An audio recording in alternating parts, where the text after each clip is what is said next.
Nakuha na po natin yung 6 na person under police custody at ngayon po sa mga oras na ito andiyan na po sila sa custody ng ating Police Station 6. Yes, Captain. Ano po yung mga mga kinasagutan po na nila mga alleged cases nitong 6 na ito?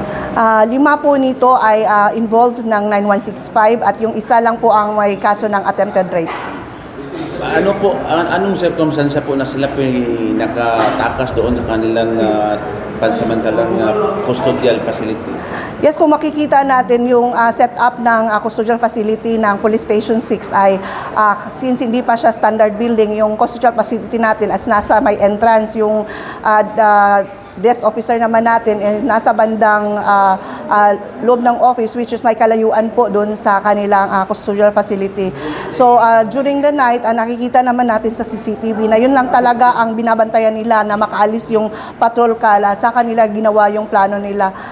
Meron ding inimbestigahan kasi alam naman natin na open yung ating Police Station 6 considering na yun na nga hindi pa siya standard building, may nakapasok na bata para yun inuutosan nila na kukuha ng isang kagamitan yung panglagari na maliit lang na bagay na nalagari nila yung bakal na kung saan nagsisilbing lock doon sa kanilang custodial facility. Ano po yung nag-udyok sa sino yung nagsilbing pinaka-utak doon sa pagtakas nila? Ano rin din yung pinaka-factor na nag-motivate sila na para sila ay tatakas? Yes, initially sa pakikiusap natin at sa interview at investigation natin, nalaman natin na yung naglider-lidiran sa kanila yung PUPC natin na si Fuentes, yung kaso niya is attempted rape. Parang may bail na siya na 10,000 at hindi siya makapag-bail, kaya nag-request siya for indigency ng barangay. Yung nalaman niya, dininay yung request niya, kaya parang motivated talaga siya at nagpursige talaga siya na makatakas. Lastly po, Captain, ano po yung mangyari sa ating, of course, sa ating station commander, sa deputy on duty at sa mga duty personnel sa nangyaring pagtakas? Yes po, kahapon immediately po ang ating city director napag-utusan at gumawa talaga ng order and under administrative relief yung station commander natin, pero siya pa rin ang nanguna sa mga ginawa nating manhunt operation, pero administrative relief na sila ngayon kasama yung deputy niya at yung district officer.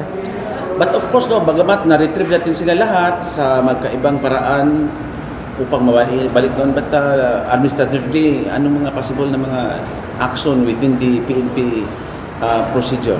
Yes sir, may parallel investigation na ginawa ang SIAS natin at saka ang Regional Investigation Detective and Management Group. Posible yung neglect at duty at yung sa mga personnel at the same time yung sa station commander yung failure to supervise. So pag mapapatunayan sa pagkakita naman natin na nakalabas sila talaga, so probably anong maaaring kahinatnan nila? Rank demotion, demerit of yung mga penalties nito posibly ay suspension ng days of suspension within the capacity of the regional director. Okay. So ano yung pinaka-directive ng ating Camp Alagar sa lahat ng as far as po sa pinumunuan ni Colonel Dexter Pahi na in the future hindi nito maulit?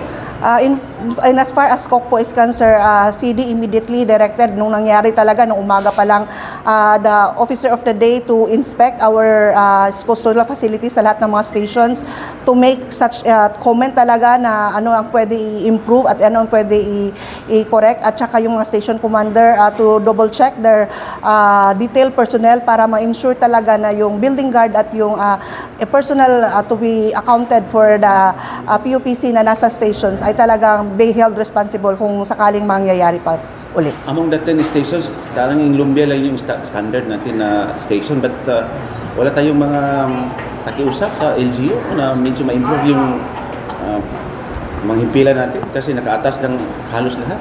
Yes sir, isa sa requirement talaga for standard building is yung mga donated lot.